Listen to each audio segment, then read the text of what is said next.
नमस्कार मित्रों, स्वागत है आपका। आज हम लोग जानेंगे मृत्यु के 1 घंटे के भीतर आत्मा के साथ घटित होती हैं ये 7 चीजें। मित्रों, मृत्यु जीवन का एक सत्य है जिसे कोई मिटा नहीं सकता है। पृथ्वी पर जन्म लेने वाले प्रत्येक प्राणी की एक दिन मृत्यु निश्चित है। मृत्यु के बाद शरीर नष्ट हो जाता है, इसीलिए शव को जला दिया जाता है या दफना दिया जाता है। लेकिन आत्मा कभी नहीं मरती। यह एक शरीर से दूसरे शरीर में बदलता रहता है। इसीलिए शरीर को अविनाशी और आत्मा को अमर कहा गया है। भगवान कृष्ण गीता में कहते हैं कि आत्मा को न शस्त्र काट सकते हैं, न जल नष्ट कर सकता है, न आग जला सकती है और न वायु सुखा सकती है। आत्मा अपने कर्मों के फल के अनुसार एक शरीर से दूसरे शरीर में बदलती रहती है। लेकिन क्या आप जानते हैं कि किसी के मरने के करीब 1 घंटे तक उसकी आत्मा में कई अजीब चीजें होती रहती हैं। इन चीजों के कारण आत्मा परेशान हो जाती है और अशांति के कारण बेहोश हो जाती है। गरुड़ पुराण में कुछ ऐसी बातों का जिक्र किया गया है। गरुड़ पुराण में भगवान विष्णु ने जीवन और मृत्यु के बारे में कई अनोखी और विशेष जानकारियां दी है।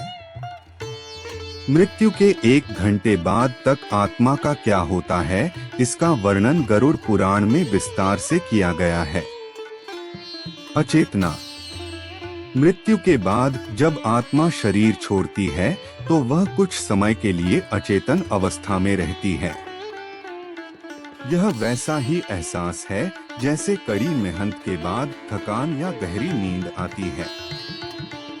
लेकिन कुछ देर बाद उन्हें होश आ जाता है।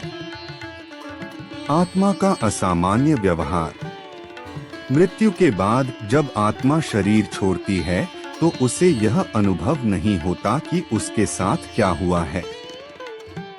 इसीलिए जब आत्मा शरीर से बाहर निकलती है तो उसके बाद भी वह पहले जीवन जैसा ही व्यवहार करती है।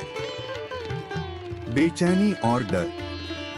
बेचैन आत्मा अपने रिश्तेदारों को बुलाती है और उन्हें कुछ बताने लगती है, लेकिन कोई भी इसे देख या सुन नहीं पाता है। केवल मृत्यु ही ध्वनि बनकर रह जाती है। ऐसे में आत्मा डरती है। ऐसा इसलिए होता है क्योंकि व्यक्ति केवल भौतिक चीजों को ही देख और महसूस कर सकता है। सांसारिक माया। गरुड़ पुराण में बताया गया है कि शरीर को छोड़कर आत्मा को कष्ट पहुंचाती है। इसलिए वह अपने रिश्तेदारों से मिलने और बात करने की कोशिश करती है, लेकिन उनकी कोशिश नाकाम हो जाती है।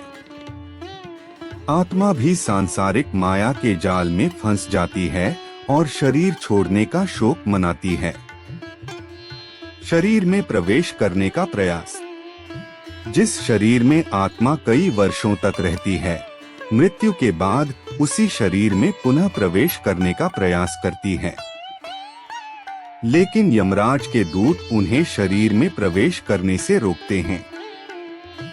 हालांकि शुरुआत में आत्मा के लिए यह मुश्किल होता है, लेकिन धीरे धीरे वह स्वीकार कर लेती है कि आत्मा के शरीर से अलग होने का समय आ गया है।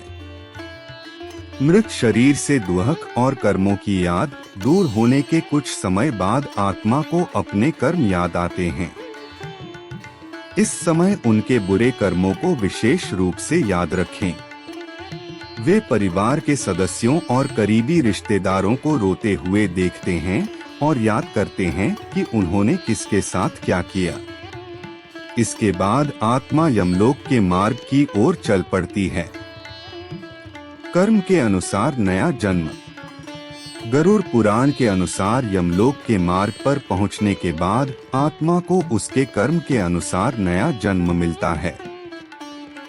कुछ आत्माओं को तुरंत नया जन्म मिल जाता है, लेकिन कुछ आत्माओं को इंतजार करना पड़ता है।